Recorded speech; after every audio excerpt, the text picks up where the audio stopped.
नमस्कार दोस्तों, स्वागत है आप सभी का एक बार फिर से। दोस्तों, अगर आप अपनी लाइफ में कुछ नया सीखना चाहते हैं तो चैनल को सब्सक्राइब जरूर करिएगा। दोस्तों, भारतीय संस्कृति में भविष्य देखने के लिए कुछ विधियां बताई गई है, जिनमें सामुद्रिक शास्त्र भविष्य देखने का एक प्राचीन विज्ञान है। विष्णु पुराण में वर्णित एक कथा के अनुसार ये शास्त्र मां लक्ष्मी जी ने भगवान विष्णु को सुनाया था और समुद्र देवता ने उसे सुनकर इस शास्त्र का प्रसार किया था। इसीलिए इस शास्त्र को सामुद्रिक शास्त्र कहते हैं। हाथों की रेखाओं, लकीरों, पर्वतों और नाखूनों की बनावट और विभिन्न चिन्हों के गहन अध्ययन और अभ्यास से इस विद्या का विकास हुआ है। सामुद्रिक शास्त्र में शरीर के तिल और निशानों का बहुत महत्व है। इसी तरह हाथों में विभिन्न रेखाएं जैसे भाग्य रेखा, मस्तिष्क रेखा, हृदय रेखा, मंगल रेखा इत्यादि रेखाओं के अलावा विभिन्न चिन्ह जैसे शंख, चक्र, मंदिर, स्वास्तिक, त्रिशूल, ध्वज, पर्वत इत्यादि और हाथ का आकार, हाथ का रंग इत्यादि के अध्ययन से मनुष्य के भूतकाल, वर्तमान काल और भविष्यकाल के साथ ही मनुष्य का स्वभाव और व्यक्तित्व का भी पता चलता है। यहाँ तक कि उंगलियों और हथेलियों की लंबाई, उनका आकार तथा नाखूनों पर पाए जाने वाले चिन्हों से भी व्यक्ति की शारीरिक स्थिति और उसके भविष्य का पता चलता है। आज की वीडियो में हम हथेली पर पाए जाने वाले कुछ विशेष चिन्ह, जो कि छोटी छोटी रेखाओं से मिलकर हथेली पर किसी विशेष स्थान पर बन जाते हैं, उनका महत्व देखेंगे और साथ ही हमारे नाखूनों पर जो अर्धचंद्राकार आकृति होती है उसका अर्थ भी समझेंगे। तो सबसे पहले जानते हैं हथेली पर बने चिन्हों के बारे में। लेकिन दोस्तों, उससे पहले आपसे रिक्वेस्ट करते हैं कि वीडियो को लाइक जरूर करिएगा, दोस्तों को शेयर कर दीजिएगा और अगर आपने अभी तक चैनल को सब्सक्राइब नहीं किया है तो चैनल को सब्सक्राइब करके बेल आइकन जरूर दबाइएगा। जिन लोगों की हथेली पर शंख का चिन्ह होता है वे निश्चित रूप से धनवान बनते हैं। ऐसे लोगों को जीवन में धन की कभी कमी महसूस नहीं होती। इनका स्वभाव दृढ़ निश्चयी होता है। इसी तरह हथेली पर मछली जैसा चिन्ह भी सौभाग्य और ऐश्वर्य का प्रतीक होता है। कुछ लोगों में हथेली पर ऐसा बचपन से ही होता है और कुछ लोगों में आधी उम्र बीत जाने के बाद ऐसा निशान बनता है और उनका भाग्य खुल जाता है। दूसरी बात, जिन लोगों की हथेली पर मंदिर जैसा चिन्ह बनता है वे हमेशा समाज में मान सम्मान एवं कीर्ति पाते हैं। ऐसे लोग बैठते एक जगह पर है लेकिन जानकारी आसपास बैठे सभी लोगों की रखते हैं। इसलिए जब भी कोई मुश्किल में होता है तो सलाह मांगने के लिए इन्हीं के पास आता है, क्योंकि ये लोग बुद्धिमान होने के साथ ही अच्छे मार्गदर्शक होते हैं। तीसरी बात, चरित्रवान और धार्मिक प्रवृत्ति के लोगों की हथेली पर ध्वज का चिन्ह होता है। स्वास्तिक का चिन्ह भी शुभता, दयालुता और सात्विकता का प्रतीक है। चौथी बात, भाला, त्रिशूल जैसे चिन्ह बहादुर और वीर मनुष्य के हाथ में पाए जाते हैं। आइए अब बात करते हैं हथेली पर पाए जाने वाले पर्वतों के बारे में।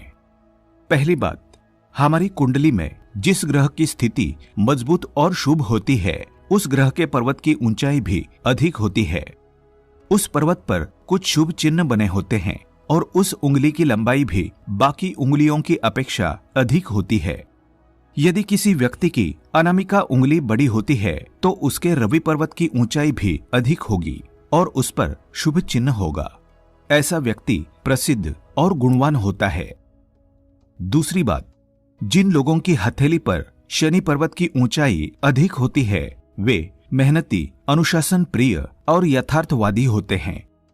अगर गुरु पर्वत की ऊंचाई अधिक हो तो उस व्यक्ति को राजनीति, नौकरी या व्यवसाय किसी भी क्षेत्र में सफलता मिलती है। अगर शुक्र पर्वत की ऊंचाई अधिक हो तो वो व्यक्ति संगीत एवं कला के क्षेत्र में उन्नति प्राप्त करता है। बुध के प्रभाव वाले व्यक्ति बौद्धिक क्षेत्र में प्रगति करते हैं और मंगल के प्रभाव वाले प्रशासनिक सेवा में जाते हैं। आइए अब जानते हैं हमारे नाखूनों पर स्थित अर्धचंद्राकार का क्या अर्थ होता है। ये आकृति हर एक उंगली पर पाई नहीं जाती, इसलिए इसका अलग अलग महत्व होता है। ज्योतिष शास्त्र के अनुसार नाखूनों पर जो सफेद रंग की अर्धचंद्राकार आकृति होती है वो बहुत ही शुभ होती है। अनामिका उंगली के नाखून पर यदि अर्धचंद्र बना हुआ है तो उस व्यक्ति को समाज में मान सम्मान मिलता है, प्रतियोगी परीक्षाओं में सफलता मिलती है और कोई बड़ा पुरस्कार मिलने की भी संभावना होती है। दूसरी बात, जिन लोगों की मध्यमा उंगली के नाखून पर अर्धचंद्र बनता है तो वो व्यक्ति व्यापार व्यवसाय में प्रगति करता है और खासकर मशीनों से संबंधित व्यवसाय में तरक्की करता है। ये उंगली शनि की मानी जाती है। जिन लोगों की तर्जनी के नाखून पर अर्धचंद्र बनता है तो उस व्यक्ति के जीवन में धन की वृद्धि होती है, व्यापार व्यवसाय और नौकरी में तरक्की मिलती है। इसी तरह अगर अंगूठे के नाखून पर अर्धचंद्र का निशान बनता है तो व्यक्ति बुद्धिमान और लीडर बनने की क्षमता रखता है। ऐसे लोग आगे चलकर अच्छे वक्ता बनते हैं और दूसरों को प्रभावित करते हैं। अगर किसी व्यक्ति के सबसे छोटी उंगली के नाखून पर अर्धचंद्राकार आकृति बनती है तो वो भी शुभ मानी गई है। ऐसा व्यक्ति जीवन की हर परेशानियों से बड़ी ही आसानी से निकल जाता है। इनका भाग्य बहुत ही बलवान होता है और इन्हें जीवन में दुख कम ही मिलता है।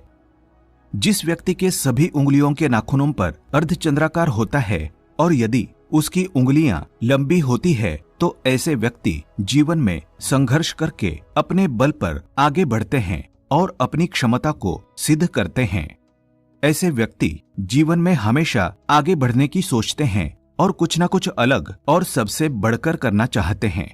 और जिन लोगों की किसी भी नाखून पर अर्धचंद्र का आकार नहीं बनता है तो ऐसे व्यक्ति क्रोधी स्वभाव के होते हैं, किंतु इसके साथ ही ये बहुत ही समझदार, विचारशील, बुद्धि कौशल होते हैं और इन्हें जीवन में सफलता पाने के लिए अधिक मेहनत नहीं करनी पड़ती। तो दोस्तों, आपके भी नाखूनों पर अर्धचंद्र बनता है तो कमेंट करके अवश्य बताएं। आज के लिए बस इतना ही। दोस्तों, अगर आपको ये वीडियो पसंद आया है तो वीडियो को लाइक करिएगा, दोस्तों को शेयर जरूर करिएगा और चैनल को सब्सक्राइब करके बेल आइकन जरूर दबाइएगा ताकि आने वाला नॉलेजेबल वीडियो आपको सबसे पहले मिले। दोस्तों, मिलते हैं अगले वीडियो में। तब तक के लिए goodbye and thanks for watching my video.